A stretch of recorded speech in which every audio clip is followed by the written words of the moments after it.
場行你埋，佢哋一定係要網上登記。但係咧都係長期去諗，因為咧其實佢為咗啲人去睇咧，就係睇呢一幕啊。而呢兩張相係我影嘅，仲要 iPhone 直出，係冇經過任何嘅特務。其實咧個個都話咧，其實阿膠迪係鬼才，佢個個都以為咧，其實佢係做一座建築物咧係好特別、好多美學、好多線條。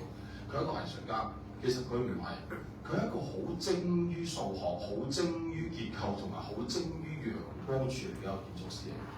佢呢樣嘢你真係估唔到，一陣話俾你聽咧。如果你係對數學有多啲認知嘅話，佢係一個好叻數學嘅人嚟嘅。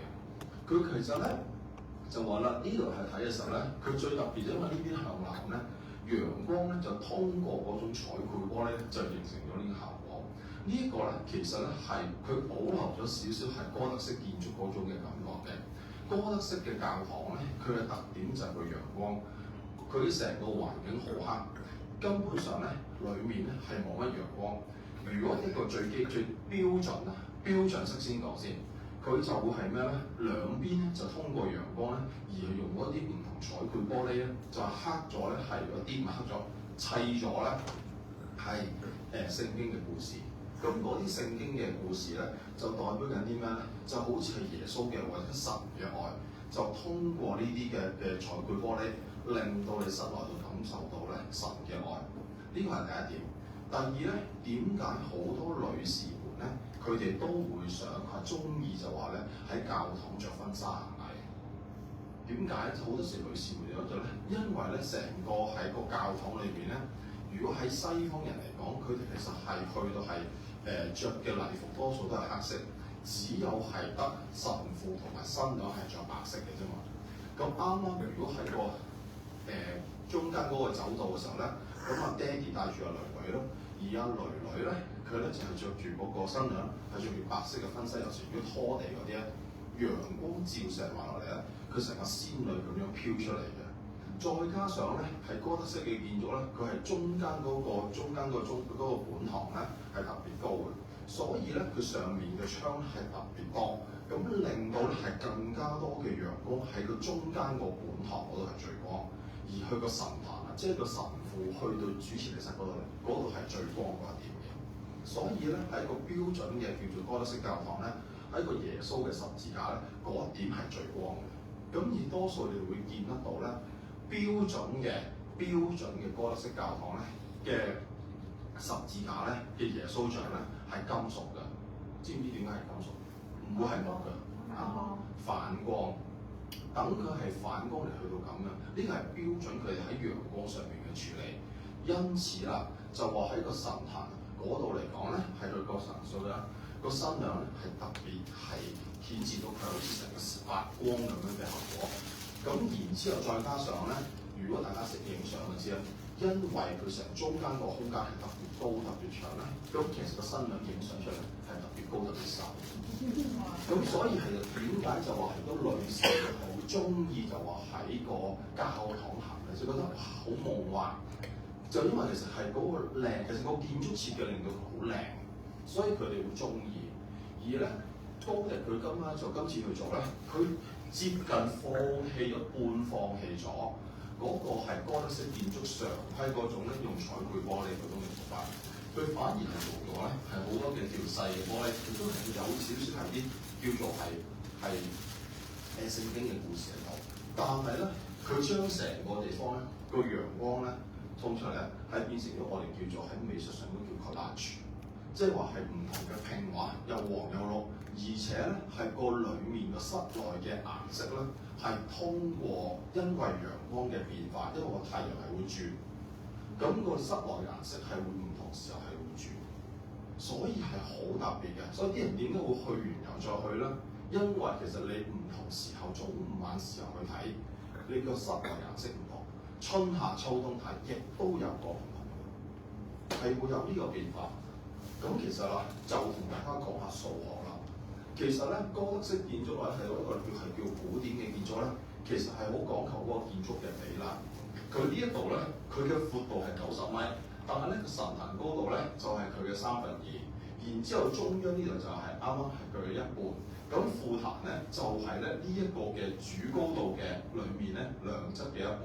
咁咧合唱團嗰度咧就係30米嘅副壇嘅右側一半，全部係有一個既定嘅比例嘅。個長闊高呢個其實係一啲入門級嘅。咁而最慘點解話係佢嗰個會起咁耐咧？就話啦，佢一條柱，當假設呢條柱係16米，佢16米嘅話咧，第一部分咧就係柱嘅一半，然後咧柱嘅高度咧呢度就除4，然之後就除8，從咧下而上咧一路咁樣咧係去收細。咁根據住數學嘅話咧，就係11零。上翻去咧就 n， 然之後 n 除2除3除4一路咁樣除落去，即係話將條柱按比例咁樣係去收細。咁其實咧點解咧？因為佢係咧嗰個年代係冇用電腦嚟去計結構柱嘅，所以咧就話咧佢係計算嘅時候一個長度，然後要利用呢一度呢個長度咧，咁然後咧再計算翻咧佢嗰個條柱嘅圓周，佢就分咗，因為係有當一條柱16米，咁由8、4、12。咁然後咧就係除咗就最後個底部咧呢一個diameter咧就140 cm， 然後咧呢條柱嘅高度咧就話啦個柱嘅底部咧佢最低嘅底座咧就係16除27就80嘅，全部係用個長度同個高度計翻佢個 diameter 佢個底座咁樣嚟去計，然之後啦就跟住咧佢條柱咧唔係圓咕碌㗎，唔係圓形㗎，係起角㗎。咁所以咧就變咗係啱啱嘅中間，就呢條柱16除2咧，就係打開一半咧就變咗8角柱。咁咧佢係會有24米，有12米，條柱都訂咗嘅，每條結構柱嘅。所以咧我10幾年前我去到嘅時候咧，現場係見到嗰啲磨石工人咧係逐條柱逐隻角去打磨嘅，所以係做咁耐。你諗下係逐條柱每隻角係16角度咯，跑到佢暈嘅。咁樣，咁另外一個咧，其實點解話係高迪佢係其實好精於結構咧？就話咧，其實因為嗰時佢係要嘗試成個結構空間嗰個係個結構模型啊。我諗大家如果去過現場，你會見過呢個沙包袋係咪？其實嗰陣時就會係咩咧？因為你要做一個結構模型嘅時候咧，做呢個結構模型咧，現代人咧就好簡單嘅，係咁依就可以去做到。但係喺嗰個年代咧，我未必咁容易可以揾到咁多物料嚟去做。咁佢咧就話啦，佢亦都冇咁快去改到。佢呢個咧係最恐怖嗰樣嘢係咩？佢將嗰所有嘢調轉嚟去諗啊！佢將棟成個教堂咧係倒吊咗，上下倒轉。咁然後咧就利用個沙包咁樣嚟去做。咁然後咧就睇下佢咁樣係倒吊時候咧，然後見個沙包就係佢個重量嗰個嘅重力嘅分佈。佢就直頭係將上下倒轉咗，然後咧就喺個結構上高咧，佢將我啲叫做 extension cable 同埋 compression 部嘅 extensions， 全部係將兩樣嘢，即係話嗰條柱原本應該係受壓嘅，佢作為變咗係拉力去諗，跟住然之後咧將啲係受拉力嘅，咁佢亦都變為同埋係一個叫做係受壓去諗，個結構上高正負係反轉，係可以咁恐怖嘅，呢個係叻得咁恐怖嘅。即係佢唔係淨係純粹係個美學上高，而係佢個力學上高佢都咁精於，因為佢用咧就咁吊繩吊繩咧，咁佢其實係可以係好快，亦都好簡單去做得到呢件事。但係你個政府隨時搞錯，係一個咁複雜嘅結構，而且啦，佢仲去到上高啦，所有啲柱咧，佢頭先講啦，就24米、16米，咁樣就係由8角柱或者係12角柱一路咁樣咧，從比例去收。收到上個頂之後咧，就形成一個好似花瓣咁樣托住。點解呢個花瓣咧唔係純粹美學，唔係即叫多此一舉？其實佢呢條柱用一個叫做咁樣嘅時候咧，好似一個叫做鮮花咁樣托住咧。其實係將個重力係去分散，分散之餘咧，個每一個頂嘅時候咧，就變成咗咧喺個結構上就叫做 waffle slab 格仔餅咁樣。就變成咗咧個頂係唔需要橫梁，佢變成個格仔餅咁樣嚟做咗嗰個教堂嘅屋頂。佢其實佢有部分咧係保留翻哥特式建築嗰個圓筒形，但係啦去到嘅時候咧，去到個頂佢就以格仔餅嘅方式嚟去托住個樓板。所以係咁複雜嘅結構。而最慘嘅嘢，佢係倒住你去諗。嗱，係啦，嗱呢個咧其實都係要還咗個心願嘅，因為咧講緊10幾年前我開始，我未做真係叫寫書嘅作家，喺唐人街報紙專欄嗰度，喺個 blog 度寫嘅時候咧，寫完呢個之後咧，從來冇人睇得明我所講緊呢樣講緊結構有啲咩，冇人睇得明嘅。咁咧就終於有一次可以講多一次啦，即係大家終於可以明我講咩嘅。當時就10幾年啦，終於做到呢件事。咁嗱，咁其實另一個啦，大家係應該係去到巴塞羅那，你係會睇咧，就係呢個叫 Casemiro 啦，就米蘭之間。其實咧就離開Sagrada Familia唔係好遠嘅啫。咁其實咧，大家去到見嘅時候咧，都話我相信你去巴塞，你都會係嚟呢度打卡嘅，覺得話有啲特別啦，好似好靚。但係有啲人話咧，我其實冇嘢啫，咪一間即係只不過係一啲係歐洲式嘅建築，只不過就佢有多啲波浪啫嘛。大家咧其實咧睇建築嘅時候咧，你會識得睇就我覺得佢個特別個外形啊，個線條。佢最特別就好多時啲人睇嗰啲方東升又好，或者係嘅唔同旅遊節目嗰啲嘅時候咧，都話呢個成個外牆咧佢係冇直線嘅。呢個係真嘅，但係呢個唔係佢精妙嘅地方。其實呢個就其實要 Casemiro，Casa 喺西班牙就叫做係揀個嘅 house 啦，接佢嘅屋企。Miller 就係佢嗰個主人嚟嘅。頂層咧係叫米蘭，佢叫做中文叫米蘭啦，米蘭之家。頂層咧係佢住嘅地方，下面應該而家咧都係仲有其他人喺度住。咁咧頂層咧就係而家入邊就開放出嚟啦。其實啦，如果你就咁睇去到頂層去開放嘅地方時候，你睇呢幾張相，你可能你會話冇乜特別啫，都只係一個歐式嘅古代住宅啫嘛，係咪咁樣？你唔會覺得好特別嘅地方。但係其實你睇個結構模型嘅時候咧，其實咧佢個屋頂點解係成個又凹又凸嘅時候咧，佢高低起伏咧，就因為佢做咗好多唔同嘅拱門嘅。咁咧就變咗其實咧，佢呢度咧所有房間咧係一個好高靈活度去改變，變咗就話無論第時再裝修或者改建嘅時候咧，佢係唔需要有任何拆牆嘅。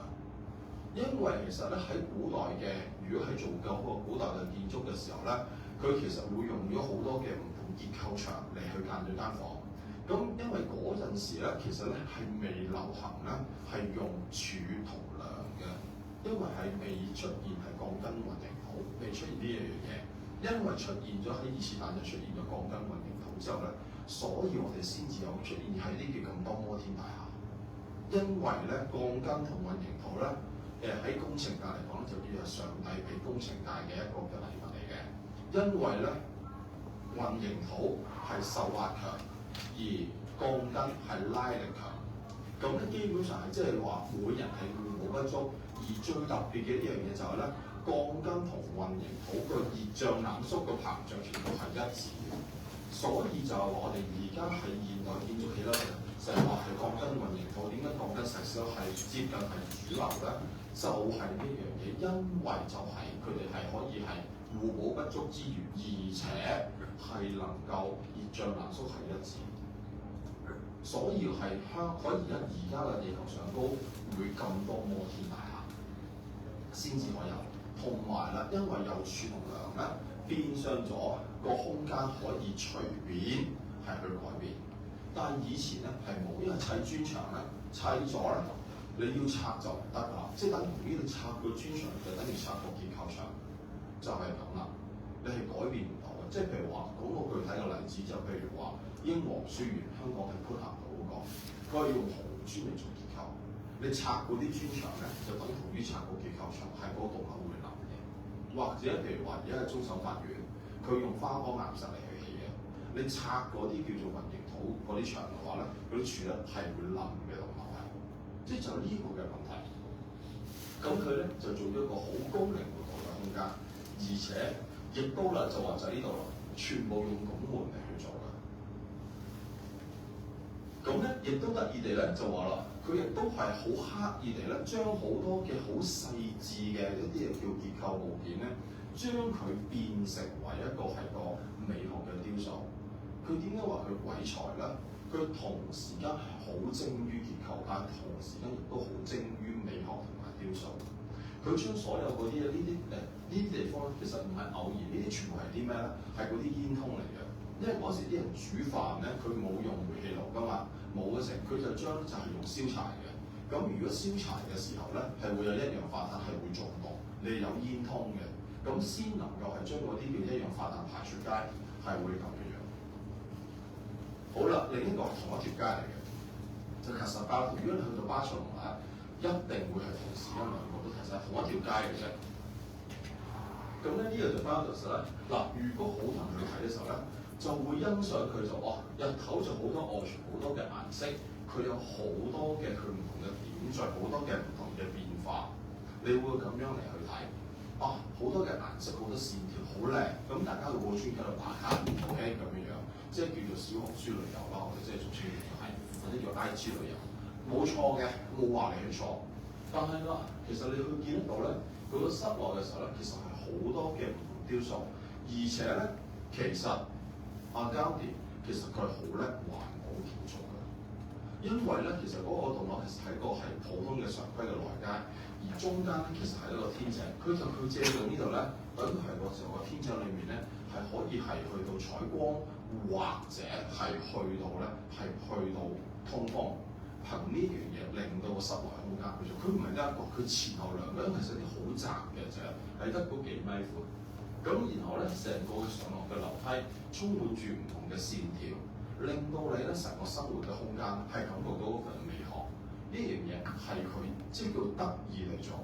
另一個係巴塞隆拿市中心嘅都一定會睇埋就係 Park de los，就係嗰個叫做係嗰度。咁其實啦，去到呢度咧，大家都係哇好特別啊，個公園咁樣做。其實嗱呢個咧，佢叻在嗰一樣嘢就咩咧？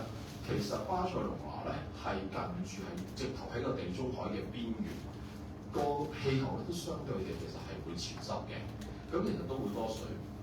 大家啦就係去到現場啦，實喺度打下卡啊、影下相咁樣樣。咁但係如果作為深度遊咧，你會睇呢樣嘢咩？其實有冇諗過一個咁嘅山地喺度咧，點解唔積水嘅？嗱呢啲就係咧，即係建築師嘅職業病。去到現場就諗下人哋啲排水渠啊，諗下人哋條柱啊，睇下人哋啲窗啊，摸下人哋啲玻璃啊，好真怪嘅其實。我哋去旅遊喺呢度，啱啱今朝早先同我屋企人講話，佢話去東京喎，我唔再同你去東京，因為上次我同你去東京嘅時候，我摸下塊玻璃你都投訴，即係話冇理由佢哋女士唔去東京就 shopping 嘅啫嘛，我點會 shopping 嘅？就因為對我嚟。我就去摸嗰塊玻璃，佢話點解你去人哋鋪頭摸人哋塊玻璃？咁但係因為嚟講，你係真係要欣賞下日本人嗰啲工藝，即係日本人做嘅90度真係比個90度，你唔係88，唔係80，唔係即係91嘅，90就係90，即係嗰樣嘢你好少可係見到嘅，即係你真係要欣賞一下，即係我仲繼續做呢樣嘢。咁我去到嘅時候咧。其實係咩咧？佢係做咗一個咁樣，佢做個頂嗰啲唔同嘅柱啦。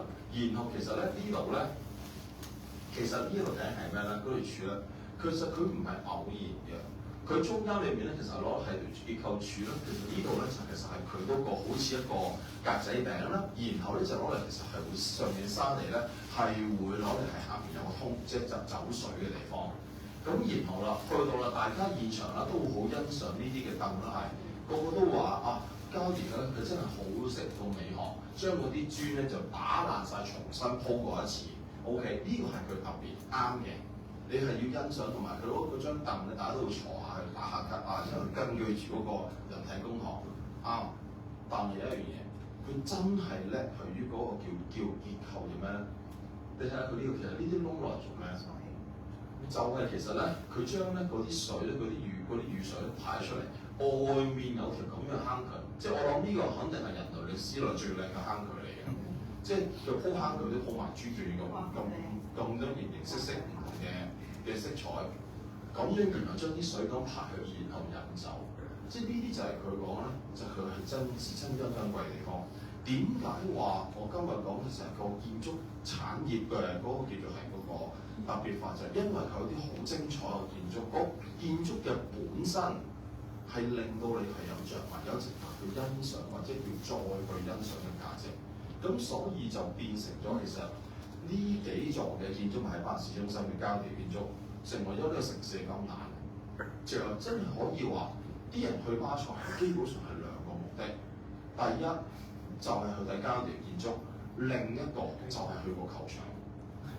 巴塞球場，佢真係不過而家冇嘢睇嘅，因為而家重建緊。係啊，嗰時你去睇巴塞球場，你真係一個有另外一個感受佢嘅文化。我都其實原本本書打算去寫，只不過嗰時佢重建緊，係好可惜嘅一件事。而且亦都憑心而論啊，去過咁多個城市嘅球場，見過咁多個巨型班，巴塞個球場係數一數二全世界嘅靚㗎，即係靚過曼聯㗎，靚過曼聯㗎。唔好講，你唔好講其實最差嗰個反而係米蘭嘅喎，係啊，即係國際米蘭同 AC 米蘭嘅聯合主場㗎，好差㗎，即係如果離遠睇，你以為監獄嘅添，係啊，入到裏邊你都覺得似監獄，真嘅，因為好多鐵閘好多欄，因為佢哋驚佢哋放煙花，咁其實係好亂，即係一啲都唔係一個好嘅觀感嚟嘅。咁另外一個啦，就講係 New York 嗱，呢個咧就係 Basho and Cham 呢個咧，其實咧呢個咧其實簡單嚟講咧，其實你可以當佢係雕塑，佢唔係一個建築物，而設計呢個亦都唔係建築師。阿 Thomas Sittering 咧其實係一個 designer 嚟嘅，但係佢做好多建築嘅 project，佢做好多特殊嘅嘢。咁佢其實做咗一個咧，就係、其實佢呢個咧係一個好似個勾，但係其實咧佢知係咩咧？就真係將好多條樓梯去連接一齊。咁其實咧，啲人去到 New York 嘅時候咧，都會去咗咧。其實就因為呢一個嘅建築而特登係去呢邊。其實咧，啲人去嘅時候咧，其實去翻前面啦，就去咗呢度之後，另外後面呢度咧，就睇個海邊嗰度咧，就睇個 High Line，就以前嘅有個嘅叫火車路軌。而佢呢一個地方，佢特別就係咩咧？你有份體驗，因為其實你好少係你會係去到一座建築物，你可以行上行落去感驗下。即係因為一個叫做一個巨型嘅雕塑嘅體驗，咁其實啲人會係去到呢個區域去到做，將個城市撐住咩咧？因為個建築物同個體驗人嘅體驗有個連接嘅。好啦，嚟去到啦，另一個就講係文化。頭先講到嗰個叫做球場，其實啦，啲人咧另一個係話去到英國去參觀嘅地方咧。嗰啲嘅名勝古蹟係一回事，但係另外一個咧就去睇咧，就睇嗰時啲人去睇佢英超。其實因為其實係英超睇咗咁多年啦，咁咧去到旅行嘅時候咧，都真係多人係朝聖嘅。儘管佢未必係嗰隊球隊嘅 fans，因為其實的確咁講，你都唔好睇少。英超呢個球場咧，成為咗佢哋成個嗰個小區啊嘅一個嘅。可以話叫做心靈風景同個心靈嘅結合啊！其實如果你係我自己喺英國讀書啦，你會發覺咧，英國本地人咧，儘管嗰隊波踢得差都好咯，佢哋係好愛護佢哋嘅。佢哋對嗰個球隊或者係對嗰個NBA 球隊度啊，佢哋係一生都會捧佢哋。因為呢個咁講，佢個城市裏面係個核心嚟嘅，係好似我以前喺 Newcastle 讀書，Newcastle 個球場咧就係成個嘅城市嘅核心嚟嘅。我哋個大學同埋個攤基本上係圍住嗰個城市嚟去到，即係個球場嚟去發展嘅，係咁樣嘅，係好結合住成個人嘅內心。亦都如果你想了解英國人嗰啲嘅文化咧，即係好與壞嚇，都係嗰度。尤其是你想學當地嘅英文嘅話咧，即係當地嗰啲粗口咧，球場係一個好好嘅地方，因為好多人會示範俾你睇。OK。咁其實咧去到嘅時候啦，當然好多人係會話朝聖啦，睇下啲球員更衣室啦，即係可能球星啦。但係其實咧，你唔好睇少，原來咧喺一個叫做球場裏面咧，佢哋內部嘅管理同文化係一個好多精妙嘅嘢㗎。譬如話呢度咧，你估係啲咩嚟？呢個咩地方嚟㗎？更衣室。係啦，球員嘅按摩室啦，係邊個按摩室？唔係。係作客嘅球隊，佢循例會俾過你，但係咧就俾緊好入嘅房，仲要係衰到係點咧？其實咧係佢哋會有塊白色嘅板咧，係攞嚟咧，其實係俾個教練咧係講呢個球場嘅戰術嘅。而作客嗰個咧，其實咧就係咧佢係好衰嘅。如果車路士嗰個點咧，係喺隻門嘅後面嘅，所以基本上咧個教練如果要同個球員溝通，我今日個戰術係點部署咧，係睇唔到嘅。即係個球隊係自己帶塊白色嘅板咁樣樣，個教練又咁樣，即係嗰啲即係紅色、藍色嗰啲磁石咧，點樣部署、點樣成咧，你要自己帶去嘅，係㗎，係好差㗎。咁另一個咧就講下就阿仙奴主場 Emirates Stadium 啦，咁然後咧，其實咧就球員更衣室咧，你睇到咧佢哋嗰個嘅鋪排咧。原來係好多叫做成個內部嘅運作係顯示得到嘅。第一，個隊長係喺中心嘅，個隊長係坐喺中心，所以邊一個肯係去到咧？其實咧就話係去到就話，第一11個正選會鋪晒喺度有去球衣室，所以其實個球員去到現場就知道自己今日係咪踢正選㗎啦。然後邊一個做隊長咧，就知道佢係中間。然後咧，佢中間所有嘅台咧係去到嘅時候咧，唔會高過，唔會阻止個教練望個球員，而且咧係全部咧係一個圈咁樣圍住，一定係能夠圍住個教練同個隊長嚟去講嘅。而且咧喺阿仙奴裡面咧，佢哋個文化就係、當日由隊長決定着長袖衫定還是短袖衫，秩序係要井然嘅，係有紀律性嘅。係呢一樣嘢嘅 ，OK 即係佢哋嗰個球隊嘅文化同佢個球隊更衣室係全部係一致嘅咁樣。咁然後啦，好得意啊！你唔好睇少咧，你以為外國人唔信風水啊？唔係㗎，因為阿仙奴咧，佢哋嗰個 logo 叫 Gunners 啊嘛，就將支大炮咧係對住嗰個作客嗰間房嘅。另外咧就係佢哋咧喺呢一度咧，就呢個咧就係佢哋嘅球員嘅更衣室出口係有防滑嘅。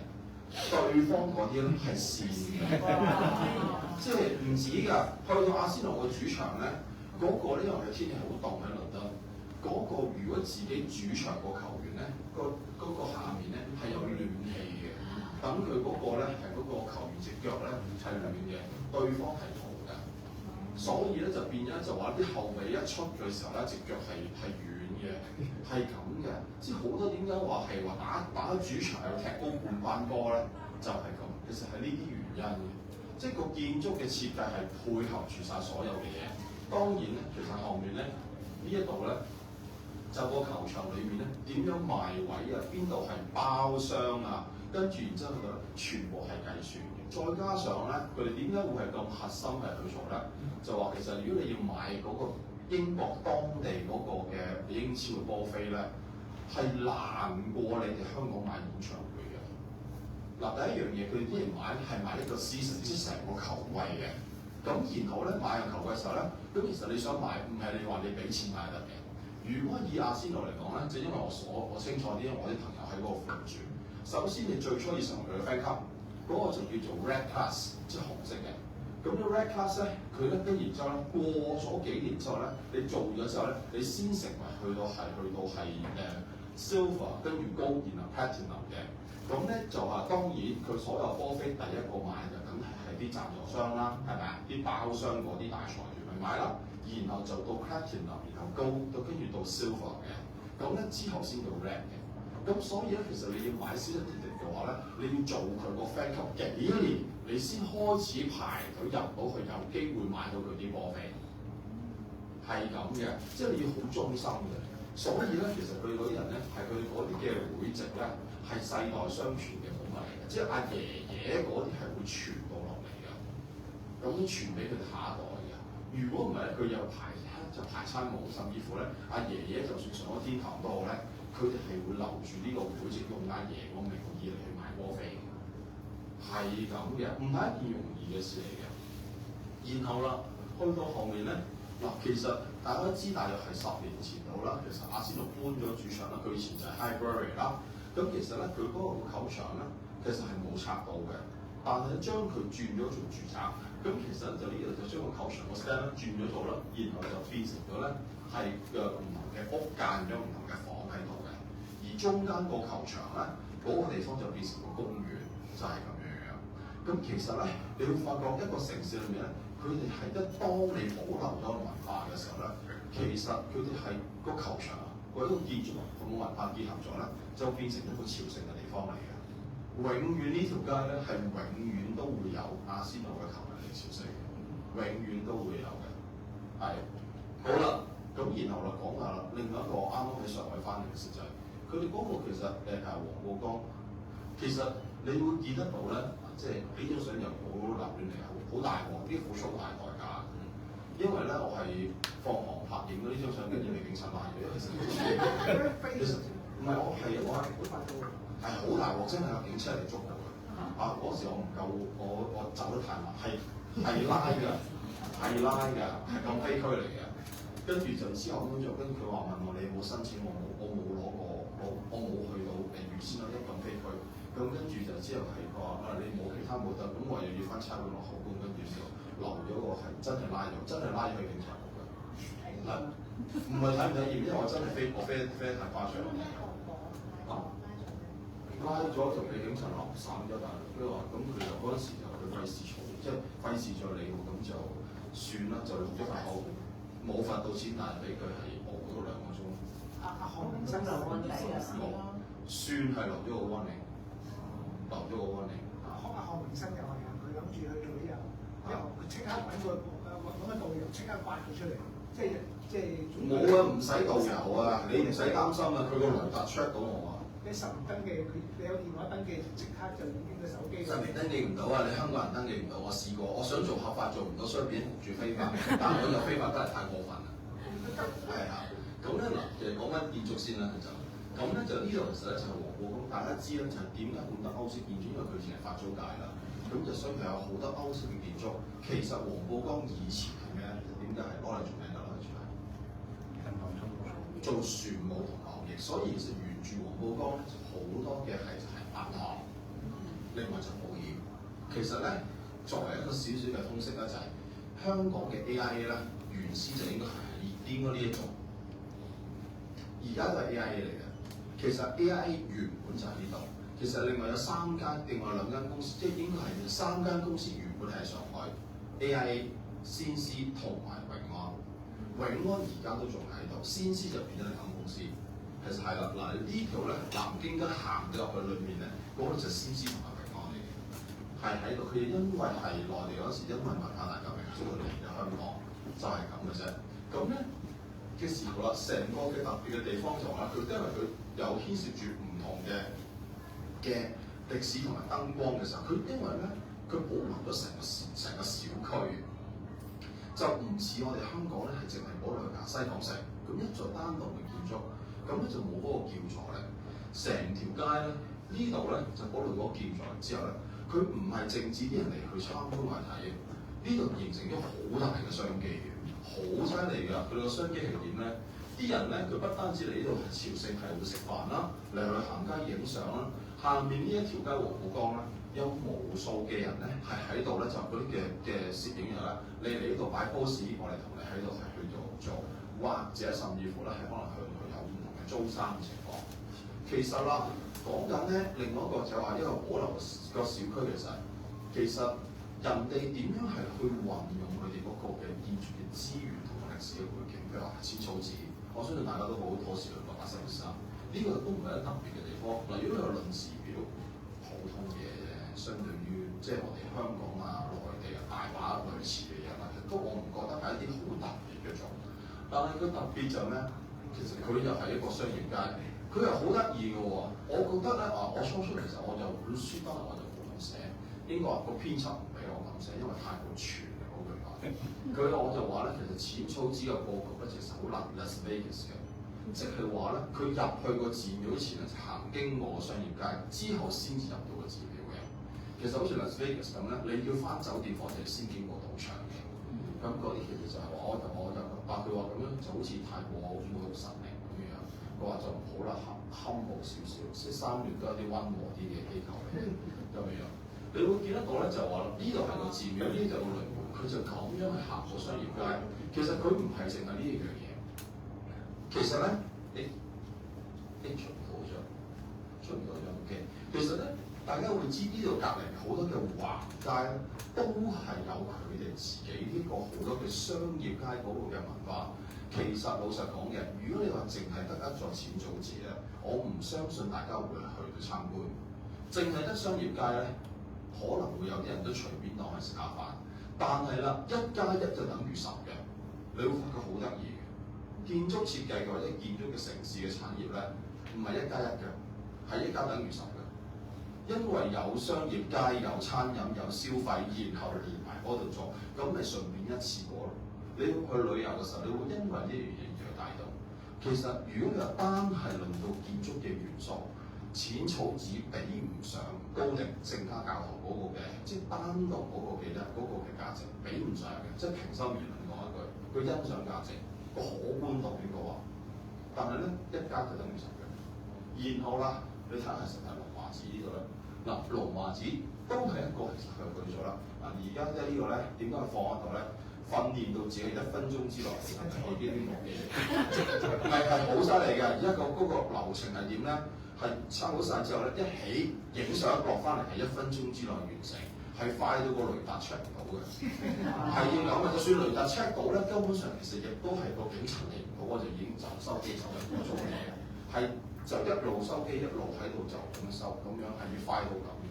咁嗰陣時咧，其實龍華寺，如果你話去睇佢有佢嘅特色，有佢嘅美麗，都係話即係好多時係個寺廟去拜神。但係啦，佢裏面咧都係同香港或者叫中國嘅寺廟上區嘅寺廟差唔多，但係啦。佢哋好識醒目地就咩？將呢個元素喺隔離發展到一個咧就低密度嘅餐飲區，係高檔嘅餐飲區，而且呢度咧係利用現代嘅建築手法去仿照一個叫古村嘅手法嚟去做，呢全部餐廳嚟嘅啫，同埋部分嘅商場係購物區，但佢亦都做到係全部 open skin，因為某程度上咧就係、上海咧佢落雨都係少，即係少啲，佢都比較乾旱啲，唔似香港咁潮濕。咁但係啦，去到呢個地方，全部都好似小橋流水，去到一個小區咁樣嚟去做，夜晚就係咁樣樣。咁所以其實啦，就係將呢樣嘢嚟去配合，雙方嚟係到1加1。更加成功嘅例子就係呢個城隍廟啦。城隍廟咧就係、其實咧係實喺呢度，其實後面就係御園。佢其實呢度咧就係、將利用嘅一啲古建築或者叫仿古嘅建築。就將佢扮成係個商業街，而後面咧其實佢好得意嘅，城隍廟後面就係御園，兩個係互相配合，而外面嘅商業街就喺度。呢度咧犀利啦，慘啦！佢唔係淨係嗰個商業街去做，喺呢度特別。其實佢哋係咩咧？好多人喺度係租嗰啲叫做唐服啊，即係唐裝喺度咧，俾人去扮，俾呢啲女士們去化妝，然後喺度影相，甚至乎包埋結婚相。即係其實係有啲叫做嗰啲叫做男裝嗰啲叫狀元服啊，咁樣去官服咁去扮，係最早咧其實啱啱叫 cosplay，俾你去做 cosplay，去到做啦呢條御園啦咁樣，佢變咗就咧，佢將呢度好多嘅唔同嘅古典街製造咗好大嘅價值。咁其實香港有冇咩嘅資源？其實你慈山寺，如果你將個慈山寺發展，不過當然其實人哋唔需要錢啦。其實就如果慈山寺發展成為佢係當係佛學嘅體驗人，冇啊，啱啱而且嗰個地段係好適合你去做一啲叫做佛學嘅研修，係去做呢樣嘢，係可以即係1加去做。另外黃大仙其實一路以來覺得黃大仙其實點解佢其實人係好多嘅，即係叫做拜神人好多，佢亦都有好多旅行團，但係就淨係得一個，因為其實個配套唔得。佢隔離嗰啲農場中心嗰啲其實都係我哋叫做 neighbourhood shopping centre， 即係街坊街里嘅生意，而唔係發展到旅遊區成個配套。你見淺草寺嗰啲係一個配套嚟嘅，你見就算係城隍廟，睇一個配套係由旅遊嗰度，其實係創造好大嘅商業價值。自然正院平心而論咁睇過啦，龍華寺、城隍廟，我哋自然正院唔會輸俾佢。如果論建築嘢，論到建築嘅設計、建築嘅特色，唔會輸嘅。其實佢外面仲有係南蓮園池咧。其實本身呢一個小區係已經好犀利，但係成個鑽石山其實你星河園區個商場，佢都係一個 neighbourhood 嘅商場。其實或者其他嘅配套啦，個商業嘅價值其實你冇去發揮，而且人哋係去到係咩咧？係一個 package 咁樣嚟去 sell 嘅。你會發覺係似好似係一個 package 咁樣 sell 俾你。好啦，而去到最後啦，其實咧有好多嘢係今日最後分享呢個 case 係咩？就叫做 One Shot 另一間教堂。應該咧普通人係唔會去嘅，係去親嗰啲100%咧都應該係建築嘅人先至會去嘅。因為咧係全個地球咧每一個建築系嘅學生都會讀過呢一個嘅建築物嚟嘅，每一個都會去。而且呢個教堂咧離開喺巴黎嘅市中心咧都相當遠，由巴黎市中心坐火車去咧都要成4個鐘。要㗎，係另一個城市，唔喺巴黎嚟嘅。唔止嘅，仲要係咧，佢喺個山頂上高，你去到火車站咧，嗰火車站最恐怖就係點咧？係冇蓋嘅，係露天嘅。咁然之後跟住你要行上山，係啲好清幽嘅地方。但係然後咧落翻嚟，其實亦都係咧，佢唔係就咁搭翻之後，你去另一個城市先至翻嚟，係一個好荒僻嘅一個法國嘅村落嚟。但係去到嘅時候咧，其實咧係都係建築人先至會去嘅，亦都係只有我呢咁變態先夠膽喺呢度放網塔嘅，係啦，係真又係俾人鬧嘅。當日嘅時候咁做係因為太過清幽嘅地方。但係啦，其實佢呢座建築物點解會係佢話係喺個建築史上係咁重要咧？就話因為其實咧佢係由個法國嘅建築大師啦，就係Le Corbusier，其實佢哋發明咗。而Le Corbusier對人類咧，其中有2個好重大嘅貢獻。第一樣嘢就係佢創立咗咧，係叫做一個新嘅 system， 點樣用個柱同埋梁嚟去到做一個建築。簡單嚟去講，第二樣嘢咧就係人體工學，佢用黃金比例嚟去到分析咗人嗰個嘅高度，然後變成咗人體工學，變咗隻門啊、凳啊、台啊呢啲嘅高度咧係有一個比例，係影響咗成個世界。而其中另外第3樣嘢咧，就同香港係一個好有直接關係咧。佢發明咗一個叫做 Modern City。嗰陣時咧，佢就話啦，喺嘅巴黎外邊咧，就以咧係一個嘅小區嘅衛星城市嘅方式嚟去發展。然後咧就係以一個倒模式嗰種嘅公共房屋，而且咧佢認為未來嘅世界係以汽車作為一個主要嘅交通工具。而呢種衛星城市咧喺法國就唔成功，喺香港就極度成功。就沙田就係其中係第一個城市，就係引用咗呢一個 model。然之後，隨後嘅香港嘅大埔啊，跟住粉嶺啊、將軍澳啊，都係用呢個模式嚟去到發展嘅。其實由佢嗰陣時個 concept 係由佢嗰度嚟。咁但係講翻呢個建築點解我係咁值得去講咧？就話其實咧佢好得意地咧係一個好細嘅教堂啫，但係同時間咧佢係有內有外。佢呢度其實係一個神壇嚟嘅。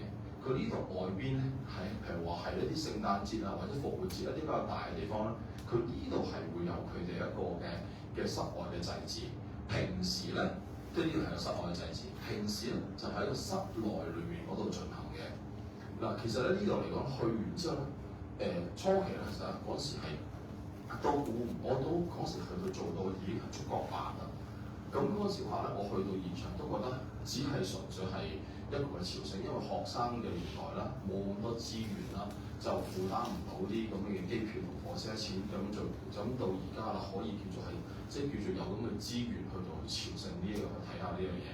咁嗰時候去參觀呢棟大廈嘅時候咧，我都以為其實只係一個常規嘅一個嘅參觀嚟嘅，但係咧原來去到現場咧就睇到咧。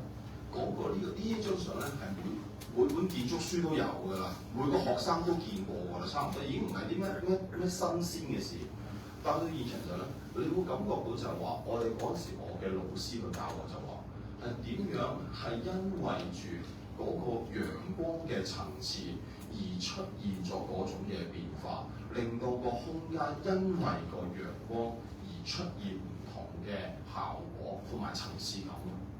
咁嗰時其實我唔係好明，咁咧，但係咧就作為學生啦，一個好現實嘅階段，我哋就需要去考試合格㗎嘛。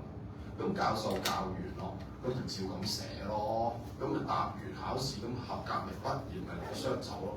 即係嗰時其實我只係一個好典型嘅香港學生嘅讀書嘅心態。總之教授教乜，你咪聽完讀書。我哋香港人點樣讀書啊？快靚正㗎嘛，就係、以最低嘅成本、最高嘅速度攞最高嘅分數畢業就算嘅啦嘛。畢咗業過咗海就神仙，真係咁樣嘅。咁就畢咗業啦，但係去到終於廿幾年後就畢咗業，即係大學畢業後，終於明我老師講嘢。原來其實有好多嘢咧係你以為自己識，但係其實原來自己好多嘢都唔識，真係㗎。去到你現場嘅時候，好難我轉述俾你聽，有好多嘢要你自己去親身地去感受，然後你先知道原來個世界係真係咁大，亦都點解話係咁願意，即係亦都咁講，巴黎係令我謙卑嘅一個地方嚟，真係㗎。因為其實自己以為啦，考試過咗啦，合格啦，然後就過咗咁多年啦，又考到牌啦，又寫過書啦，諗住自己識好多嘢，點知原來去到係以為自己識，其實原來好多嘢自己唔識。原來個世界係大得咁多，你睇相好似好簡單，所以其實點解話個中國寫咗咁多年咧，其實都係蝕咗咁多年嘅，真係㗎。寫書係一個係好高昂而任性嘅一個活動嚟嘅。點解咧？因為其實你係會蝕好多錢嘅，寫10幾年係蝕咗10幾年嘅。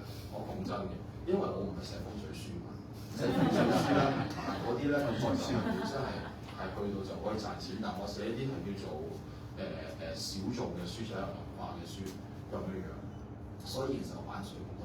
咁根本上咧，每年收嘅版稅係唔夠，唔好話俾機票啦。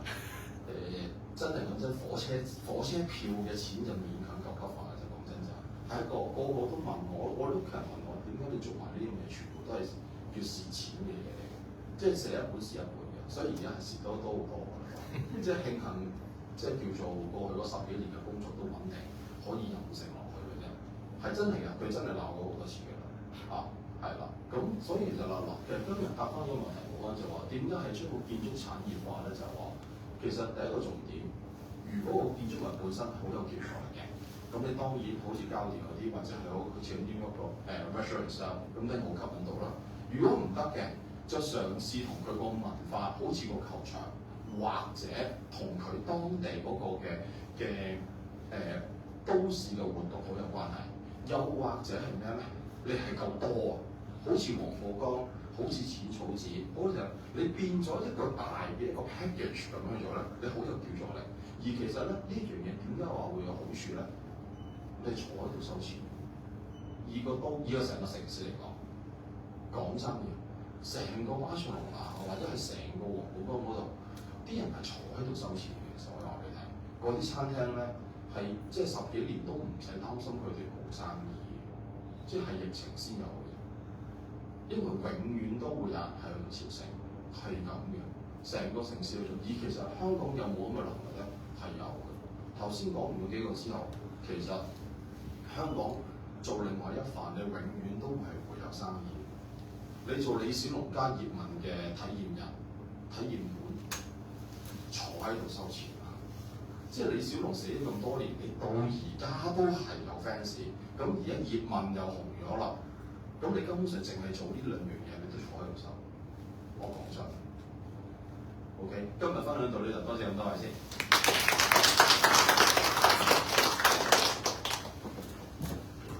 咁好多謝 Simon 嘅分享啦。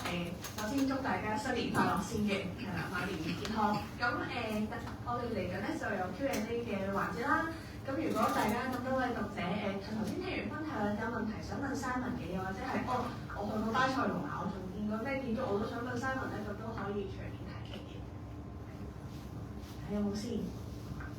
想問下，如果香港嘅建築咧，即係你覺得啦，最所謂成功啲或者最有價值啲嘅係邊度？其實講真嘅，其實唔使話好有價值啊。其實老實講啦，你淨係香港淨係 sell 住海山樓啊，你都已經其實根本上你都已經係枕住有錢收㗎啦。即係講真，到而家今時今日仲係講緊幾咁講。其實講真，香港任何一個建築物，其實你都已經係一個好有特色嘅。因為呢個世界上都邊有咁高密度嘅城市啊？冇㗎。即九龍城寨嗰啲咁。唔係講九唔九龍城寨，我就咁就求其講嗰條屋村啊，邊有咁多嘅地方係會係咁高密度？我真係講真一句，你東京都冇啦，新加坡都冇香港咁高嘅密度啦。同埋嚟講，呢個地球上高邊一個地方有咁多叫綜合性發展項目？即係樓下係即係地庫就係地庫就係地鐵站加停車場，上面係商場，而上面係住宅，兼埋有 office 連埋酒店。你諗下嗱，呢一個嘅例子啊，除咗香港之外，有幾多地方冇？上海係有，但係上海嗰啲都係香港人傳授佢嘅，甚至用香港人去起嘅。我即係其實本上我個新書就係講，係香港人將呢個嘅商業模式傳授咗去上海，其他外國係冇㗎。酒店就係單棟嘅酒店 ，office 係單棟嘅 office， 住宅就係住宅區，係香港人先能夠將呢樣嘢係合埋一齊。你係冇嘅。你諗下啦，係邊有一個地方好似香港咁，係樓下係街市，上面係圖書館，而最高係個球場嘅市政大廈？係乾濕貨係同樣個地方，同一座建築物發生，係冇㗎。外國球場就球場，街市就街市，圖書館就圖書館，係我哋先能夠將係街市、圖書館、辦公室、球場合埋一度㗎。你係可以合埋一齊嘅，甚至乎係攞埋身份證添嘅。疫情期間去打疫苗添，疫情期間上去打疫苗。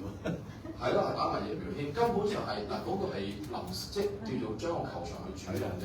但係常規去應用，你邊有可能去有？冇呢樣嘢㗎。根本上任何嘅嘢，其實我同任何人講，另外一個問啦，呢個地球上高邊有係20層樓高嘅商場？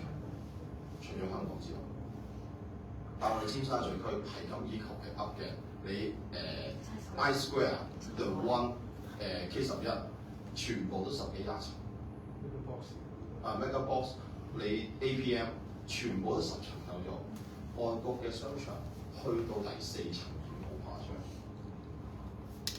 我哋香港係做到20層，仲要好旺。時代廣場冇㗎，邊有人將個戲院擺20樓嘅？除咗香港之外，冇㗎。你諗下任何一樣嘢，其實香港係唔識 sell 嘅，老實講㗎。即係香港嘅深度遊，你係冇㗎。老實講，亦都邊有可能係其他嘅城市，你外國人睇到係可以400尺單位住一家4口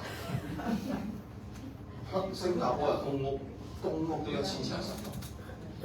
你諗下佢係冇㗎，全部都冇，係香港先全部都係。其實我講親去到同外國人去 sell， 佢講咗話香港你點生活？其實佢哋唔明嘅，佢覺得香港其實係一個外星人嚟嘅。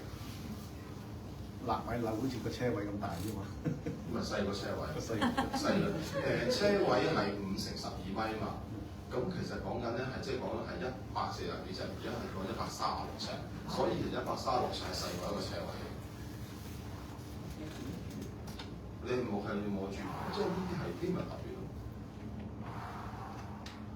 其實呢啲嗰個咧，你介紹嘅咧，啲情況，會唔會俾人見到有興趣嘅變租？呢度其實佢哋嗰啲咧，就佢哋嗰啲算係廉租，但係講咧係基本上咧都講緊係600-700尺㗎啦，即係都係呢度做。但係當然啦，嗰陣時我入唔到去睇裏面室內啦，但係佢得意嘅就其實佢係喺中間裏面都有唔同嘅唔同嘅 courtyard 嘅，係呢一樣嘢嘅。如果你問我嘅，其實香港如果真係肯去做嗰個叫做係建築嘅深度遊，不嬲都係可以好犀利。其實我當時都有曾經研究過，但係我呢樣嘢我唔係持牌導遊，做得用考個導遊，好多旁牌用嘅時間好多，因為佢唔係咁簡單，因為佢導遊牌又咪有啲咪依家成日帶啲人犯法㗎嘛。犯法㗎，你係要做接待本地團就係冇所謂。如果你接待外國人嘅話，即係非本地人就一定要有導遊牌。而導遊牌因為最大問題，你要先考個救傷牌，然後再上。咁所以用嘅時間好多，用嘅時間好多，所以冇搞到咁樣係。而且我亦都冇旅行社嘅支援嘅。其實唔係講笑㗎，係好認真地同旅遊業議會真係開個會係有商量。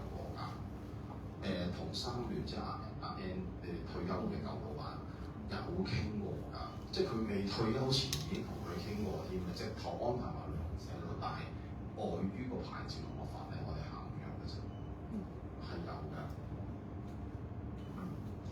我想問下咧，你會唔會都研究過重慶嗰啲因為我其實睇 WeChat 咧，佢哋啲建築好犀利，係嗰個樓中間咧就穿嗰個火車嘅，咁亦都咧可以你話香港好犀利話個摩冇得拆，佢哋都有啲咁擠擁嘅情況，即係好逼傑即係好奇怪嘅情況都有。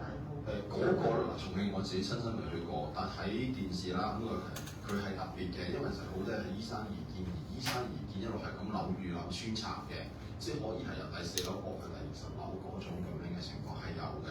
咁我都想去見識下，佢呢個都係特別嘅，係啦，佢都係擠擁，但係就佢另一種嘅方式咯，同埋佢另外嗰個infrastructure 嗰個高速公路嗰度咧，又係一個特色嚟嘅，有機會都係開下㗎。其實咧，佢咁樣穿落去咧，個 building 咧，其實對嗰個建築會唔會即係震得咁犀利咧？佢個建築即係個安全性，即係住喺嗰度會唔會？點會有嘅問題？我哋香港就穿埋高鐵添啦，即係就唔係我哋高鐵咪照穿過做唔同樓㗎。我哋香港地鐵站都唔知穿幾多次啦。嗰啲嚟講，其實如果相對香港係小兒科嚟㗎啦。只不過你見唔到，因為香港有幾多，即係每日幾多秒鐘係，即係每秒鐘都有地鐵站穿過㗎。你有幾樓下？佢係樓下喺個 building 中間穿喎。咁有乜問題啊？我其實講真，你穿嘅地下同埋穿嘅上高冇分別。穿地下咪仲大鑊，成個地基都會冧。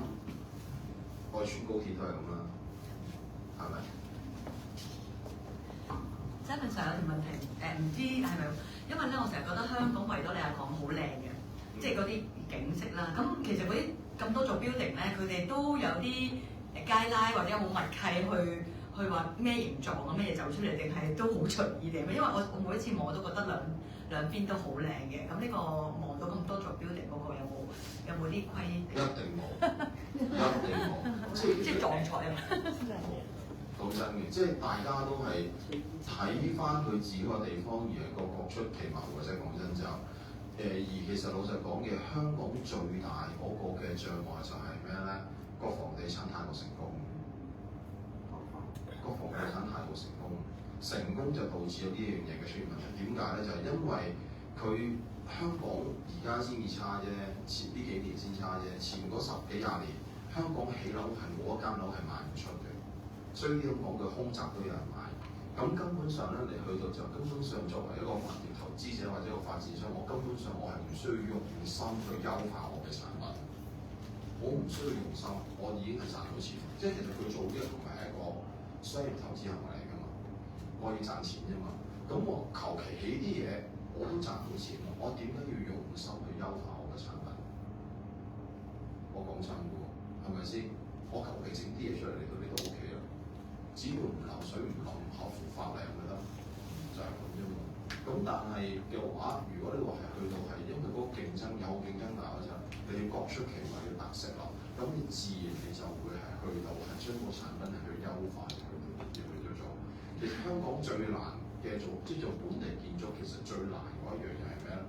同時間你要係喺個客戶嘅商業嘅要求同埋法例嘅要求呢兩個夾縫中間做到特色嘅建築設計，呢個係最困難。做下條問唔好意思啊，我想問先啦。我諗你問啦，你問先。好，因為我會去巴塞隆拿，但係有個地方咪叫紡織村嘅，都係高地。你覺得值唔值得去？因為比較遠啲嘅其實都。呢個我嗰時我就冇特別真係去到太遠去睇嗰個叫嗰個紡織村嗰度就。睇書就係屬於佢早期少少啦嘅作品。你覺得真係好遠啊！遠，但其實咧喺巴塞羅那本書度咧，其實佢有幾作佢自己嗰個嘅早期啲嘅作品嘅。早期啲嘅作品有佢嘅特色，但係當然啦，最出名係頭先嗰幾作咯，嗰4個 project 啦嚇。咁另外其實佢有另外2作嘅嗰啲就咁如果去開咪睇埋咯。咁紡織村嘅就睇你時間。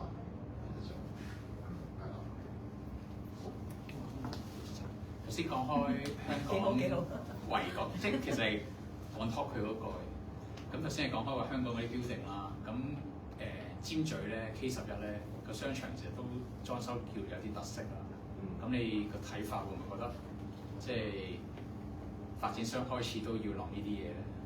咁呢個當然唔同啦，因為嗰陣時嗰個管理層啦，其實佢係一個有藝術家脾氣嘅人啦咁樣，佢嘅睇法係有唔同嘅。其實佢叫其實正式去講叫 K11 Museum 就係點解咧？就 Museum by the Sea，佢係想將藝術同商業係去結合嘅，所以個理念係唔同嘅，即係個建築嘅設計啊、建築嘅線條啊、用料係唔同，因為佢真係有想去改變佢自己呢個嘅心願或者個願景啦。再加上其實如果大家去到初期嘅時候，你見得到有好多藝術表演人跳舞㗎，而家就少啲。佢疫情前係直頭見到一啲好似嘉年華會咁樣嘅，好多人喺度跳舞嘅，幾大型嘅表演嘅。咁呢個就真係佢個老闆嘅 vision 咯，咁樣咯啊。但係其實好老實講句嘢，你要做呢樣嘢唔係困難，做係好小事。問題一樣嘢喺香港咧，好自然就我做呢樣嘢賺唔賺到更加多嘅錢，或者係有冇價值去做？衡量唔到。衡量到其實點解今日特登好似我成日同大家講錢？其實嗱，做建築設計咧，其實最容易出現嘅問題咧，啲人好理想化、好夢想化，成係諗緊嗰個叫做嗰個美學嗰方面。但係如果你唔係有一個叫做商業系統係去支持嘅話咧，根本個 project 唔會開到。其實你係一定要係將呢兩樣嘢係要打通嘅。你要有個藝術層次，你去到做嘅時候，但係個前提下你要係打通佢幕後嗰個嘅叫商業系統嗰個嘅支持。如果唔係根本上咧係冇，亦都認真講我自己啊，能夠其實觸覺能夠出嘅，都一定要有一定程度嘅銷路，你先至能夠係可以去支持。如果唔係你冇用嘅，你唔可以淨係做個夢想裏面。呢樣嘢係好多嘅文化人同藝術家佢哋係刻意係抗拒呢個商業嘅元素。但係你唔識玩呢個遊戲，你唔識得打通嘅話，根本上係唔會開呢個過程。咁我就問下你其實我只係最後一條問題想問下咧，如果喺香港有喺你心目中有3種建築係好值得我哋去睇嘅，你會推介有邊3座 building 啊？或者嘅建築咧？第一樣嘢啦，我會講咧就係匯豐總行啦。如果呢個嚟講，我會覺得係人類歷史以來啦，其實係一個與現代建築嚟講係論尺價嚟講咧，現代建築咧係最貴嘅 building 啦。佢用咗50億，係一個萬幾年嘅50億啦，咁係一個好恐怖嘅數字啦。第二樣嘢咧就其實係中銀大廈啦。中銀大廈咧就係用咗10億嘅起碼咧，就起咗一個好特別嘅結構好多成。呢個係另一個，即係你要講另一個層次。呢個就係中環呢個啦。咁另外一個咧，其實我會講嘅就係得意嘅就係咩咧？我反而我會好想講係 Hotel Icon。Hotel Icon 喺尖沙咀嗰度，即係理工大學隔過少少。消防局㗎。即係因為其實咧，佢一個係真係一間嘅酒店，但係佢一間教學嘅酒店，但係兼且佢係有叫做員工宿舍，有呢個教學宿舍嘅地方。即係其實喺一個咁細嘅地方裏面，你要做到一個高檔嘅酒店，而且你係有3種功能，仲要你唔覺得佢好亂？呢個係好有香港特色，你真係講好難去起嘅。即係如果你去到 Hotel Icon 嘅時候，你會覺得哇好正規嘅酒店，但係其實佢有3個功能，佢有員工宿舍，即係講係理工大學嘅教職員宿舍。亦都有教學嘅大樓喺嗰度，因為佢係間教學酒店，你唔會係個，但係佢完全個營運係可以好正規嘅，而且佢個泳池係好靚，係㗎啊！咁其實因為真係我又係好衰，我又係好偷雞去放學拍嘅，係啦，即係就勝在我放，即係夠熟啦，一日都放，所以勝在夠快，可以好快先去。其實因為嚴格嚟講又係唔得。係啦，我哋要輸埋佢咯，咪咁樣，因為太近嗰個政府建築一間嘅消防局嚟嘅，係啦，咁我又係好衰嘅，係啦咁樣，咁所以就話呢個你好難得係去做到呢一樣嘢。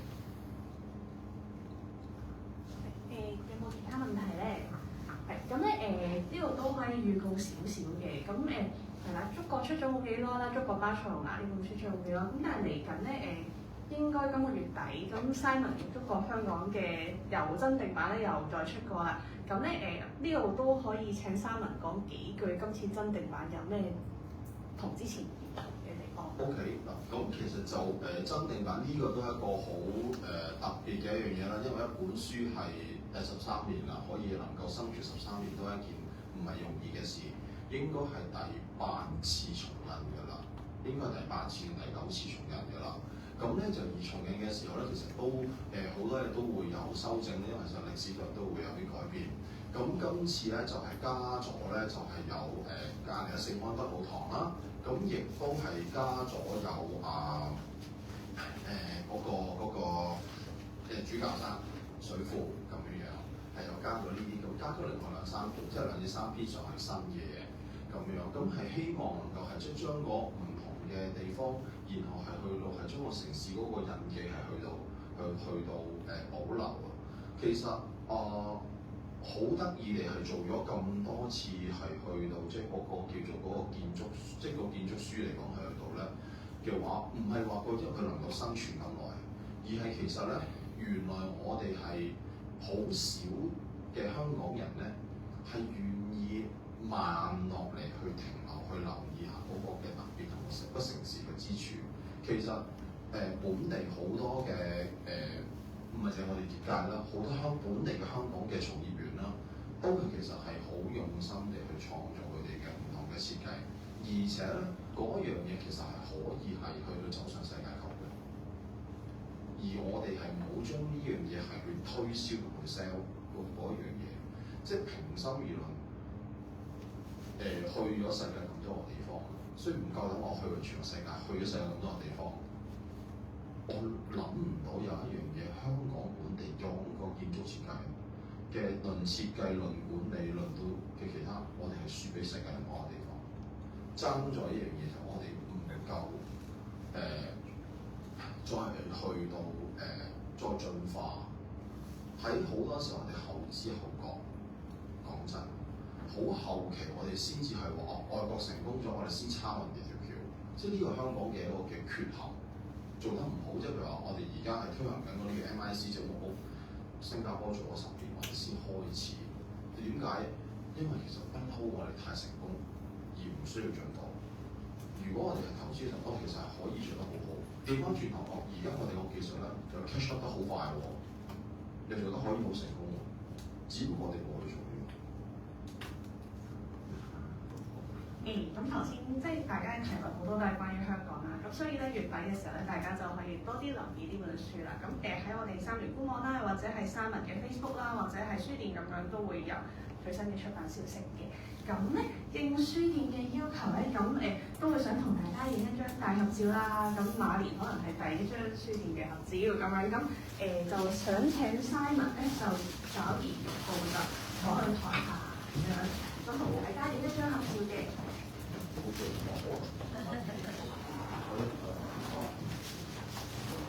咁唔介意嘅朋友咧，咁可以一齊入嘅，同我哋一齊影一張相嘅。